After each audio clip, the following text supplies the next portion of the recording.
우리에게는 두 갈래 길이 있습니다. 하나는 생명의 길이고 하나는 사망의 길입니다.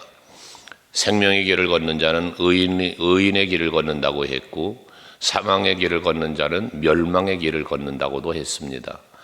이제 우리가 생명의 길을 걸어간다고 말할 때 그 길은 하나님께서 인도하시는 길입니다.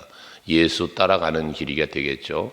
예수께서는 누구든지 나를 따라오려거든 자기를 부인하고 자기 십자가 지고 나를 따라오라고 말씀을 하셨습니다.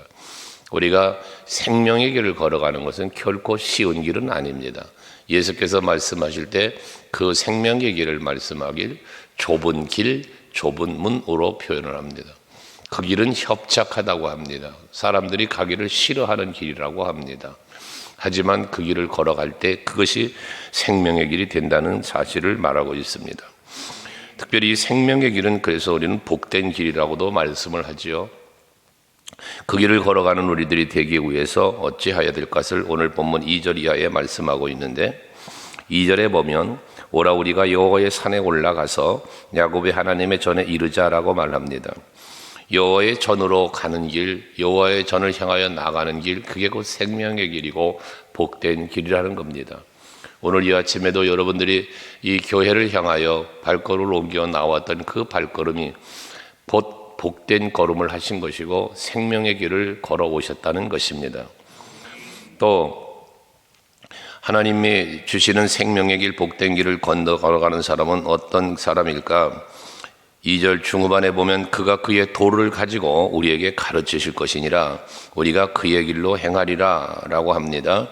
이는 율법이 시온에서부터 나올 것이요 여호와의 말씀이 예루살렘으로부터 나올 것이라고 해서 오직 여호와께서 가르치시고 인도하시는 길, 즉 말씀 따라 순종하며 살아가는 길, 그 길이 생명의 길이라고 말씀할 수 있는 겁니다. 여호와께서는 복과 저주를 내 앞에 놓았다고 신명기에서 말씀하죠. 그런 복과 저주를 놓았는데 그 복과 저주의 차이는 뭐냐? 하나님의 말씀대로 사느냐 살지 않느냐가 결정을 짓는 것입니다. 여러분들이 하루하루를 살면서 하나님 성경이 말씀할 때, 또 내 마음에 감동이 올 때, 또 내 눈에 해야 할 일이 보여질 때, 그것이 곧 하나님이 나에게 명령하는 것이다 라고 말씀을 늘 드렸습니다. 우리는 하나님의 말씀 따라 하나님의 이끄심 따라 순종하는 삶을 살아갈 때 그 삶이 복된 삶이 될 것이고 생명의 길을 걷는 발걸음이 된다는 것입니다. 또 뿐만 아니라 5절 말씀을 한번 먼저 가서 보시면 5절에 생명의 길 복된 길을 무엇으로 말씀하는가? 만민이 각각 자기의 신의 이름을 의지하여 행하되 오직 우리는 우리 하나님 여호와의 이름을 의지하여 영원히 행하리라고 말합니다. 다시 말해서 이 생명의 길을 걷고 복된 길을 걷는 삶은 여호와를 온전히 믿고 믿음으로 따라가는 삶을 사는 사람, 여호와를 의지하고 여호와를 찾고 여호와를 따르는 이런 삶을 살아가는 삶이 곧 복된 삶이고 생명의 길을 걷는 삶이 되어진다는 것입니다. 여러분들이 이처럼 하나님의 성전으로 나오는 그 길을 걷고 말씀 따라 살아가는 길을 걷고 오직 여호와를 바라고 의지하고 믿고 따르는 삶을 살아가는 여러분들이 되시기를 바랍니다. 그리할 때 3절에 보면 그가 많은 민족들 사이에서 심판하시며 먼 곳 강한 이방 사람들을 판결하신다고 그랬습니다. 그래서 결국 이 심판과 판결은 이 생명의 길을 걸어간 사람들에게 주어지는 은혜입니다. 저들을 대적하고 저들을 공격했던 자들을 다 멸하신다는 이야기죠. 판결, 심판하신다는 거죠. 그래서 결과가 어떻게 되는 겁니까? 무리가 그 칼을 쳐서 보습을 만들고 창을 쳐서 낫을 만들 것이며 이 나라 저 나라가 다시는 칼을 들고 치지 않고 전쟁 연습도 하지 않는답니다. 전쟁이 사라지고 평안이 온다는 것을 말씀합니다. 하나님을 따라 생명의 길을 걷는 자에게는 전쟁이 멈추고 행복이 찾아온다는 거죠. 우리가 앞에서 요엘서를 묵상할 때 요엘서 3장 10절에 보면 오히려 거긴 전쟁을 준비하라고 말합니다. 그래서 보습을 쳐서 거기는 창을 만들고 낫을 쳐서 창을 만들어라, 칼을 만들어라, 이렇게 보습을 쳐서 칼을 만들고 낫을 쳐서 창을 만들라고 반대로 이야기하죠. 오늘은 반대로 뭐가 됐어요? 칼을 쳐서 보습 만들고 창을 쳐서 낫을 만들으라고 했는데 반대예요. 여기에서는 전쟁을 준비하는 거고 여긴 전쟁이 멈추어지는 걸 말한다고 말입니다. 여러분들이 살아가는 삶 속에서 늘 하나님이 예비하신 길을 걸어가면서 하나님이 주시는 그 놀라운 은혜를 누리면서 평화를 누리며 살아가는 여러분 되시기를 바랍니다. 뿐만 아니라 4절에 보면 각 사람이 자기 포도나무 아래와 자기 무화과 나무 아래에 앉을 것이다. 이것도 역시 평화로움을 말하는 거죠. 모든 과일 나무들이 열려 있는데 그 자기 나무들을 빼앗기지 않고 그 과일 나무 아래에서 그것을 수확하고 먹으며 쉴 수 있는 평안을 말하는 겁니다. 뿐만 아니라 그들을 두렵게 할 자가 없을 것이다 라고 말합니다. 두려움도 사라진다는 거예요. 늘 평안한 거예요. 염려 근심이 없는 거예요.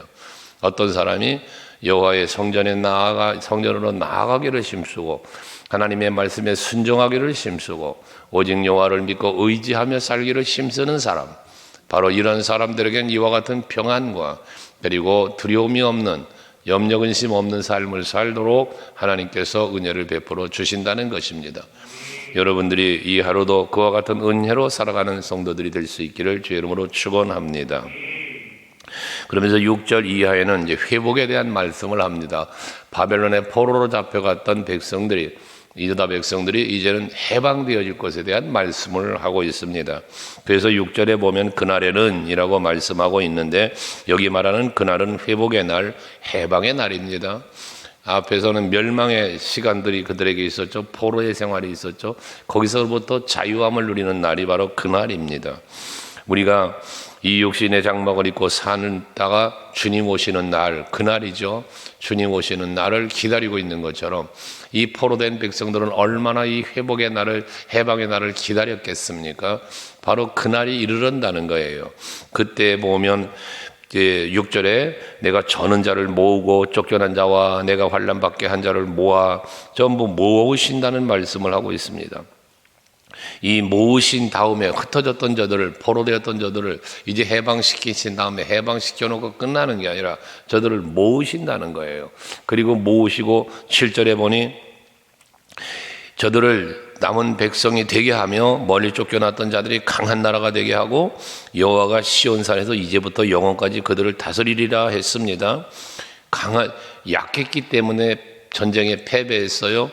약했기 때문에 저들은 포로 생활을 해야만 했어요. 그런데 이제 비록 저는 자들이지만 쫓겨나갔던 자들이지만 저들을 하나님이 강하게 해주시고 그리고 영원토록 이제부터 하나님이 다스려 주시겠다는 겁니다. 그럼 이들이 저는 자지만 쫓겨났던 자지만 강한 나라가 되게 되는 이유가 무엇입니까? 하나님이 친히 다스리는 나라가 되기 때문에 저들은 강한 나라가 되어진다는 겁니다. 다윗은 비록 왕이 되었지만 업신여김을 받는 존재였지 않았습니까? 그렇지만 하나님이 그와 함께 하시니까 사무엘하 5장 10절 말씀이죠. 만군의 하나님 여호와께서 다윗과 함께 계시니 다윗이 뭐에 점점 강성하여가 아니라 라고 말씀을 하지 않습니까? 우시야 왕도 나이 16살의 왕이 되었음에도 불구하고 여호와 하나님께서 그를 도와주시니 그가 강성한 자가 되었다고 말합니다. 여러분, 강한 나라, 강한 군대, 강한 신앙 그런 여러분들이 되려면 방법은 하나입니다. 여호와 하나님이 나와 함께 주심으로 가능합니다. 하나님의 보호 속에 있을 때 가능한 것입니다. 이스라엘 백성들은 비록 작은 나라였지만 하나님이 함께 할 때는 주변 나라들이 이스라엘을 섬겼습니다. 다윗 왕 때 그랬어요. 솔로몬 때 그랬어요. 우시야 왕 때 그랬어요. 그러나 하나님이 그들을 떠나니까 어찌 됩니까? 멸망당하고 말았던 거예요. 포로가 되고 말았던 거예요.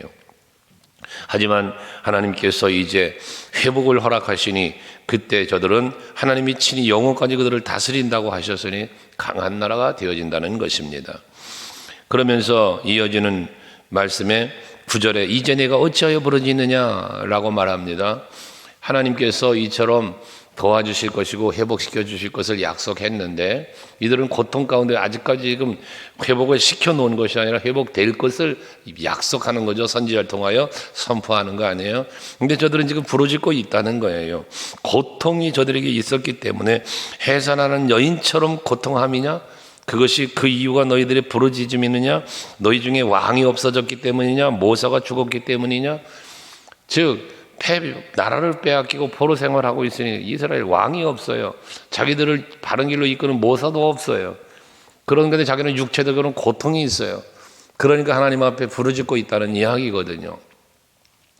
그때 그러한 부르짖는 저희들의 모습을 보시면서 10절에 보면 그들에게 응답을 주시죠. 딸 시온이여 해산하는 여인들처럼 힘들여 나을지어다. 이제 내가 성읍에 나가서 들에서 거주하며 바벨론까지 이르러 거기서 구원을 얻으리니 여호와께서 이제 저들을 그 어려운 곳에서 빈들에서 전부 건져내 주시겠다는 말씀을 하고 있는 것입니다. 그러면서 내가 너를 구원하리니 거기서 구원을 해줄 것이니 여호와께서 거기서 너를 네 원수들의 손에서 속량하여 내시리라. 저들을 지배했고 저들을 포로로 잡아갖고 다스렸던 그 원수들, 이방 사람들에게로부터 하나님이 뭐한다? 건져내신다, 속량하신다라는 표현을 하고 있습니다. 또 11절도 마찬가지죠. 이제 많은 이방 사람들이 모여서 너를 치며 이르기를 시온이 더럽게 되며 그것을 우리 눈으로 바라보기를 원하노라 하거니와 지금도 원수들의 손에서 핍박을 받고 있는 현실을 말하는 거 있습니다. 그러면서 그들이 여호와의 뜻을 알지 못하며 왜 저들이 저들을 핍박하고 저들을 조롱하고 있는가? 아직도 하나님은 저들을 건지시겠다고 하는데 하나님은 저들의 왕이 되고 저들을 다스리고 보호하는 자가 되시겠다고 약속하는데 그러나 아직 환경은 저들은 고통 중에 있는 거예요. 힘들고 어려운 상황 속에 있는 거거든요. 그러다 보니 저들을 지배하고 있는 이 바벨론이라는 나라죠. 이 바벨론의 나라 또 주변 나라들도 마찬가지 이스라엘을 조롱하고 있는 거예요. 없인 여기고 있는 거죠. 근데 그 이유가 무엇입니까? 이건 이방인들의 착각이라는 거예요. 12절에 그 이유를 말합니다. 그들이 여호와의 뜻을 알지 못하며 그의 계획을 깨닫지 못한 것이다 했습니다.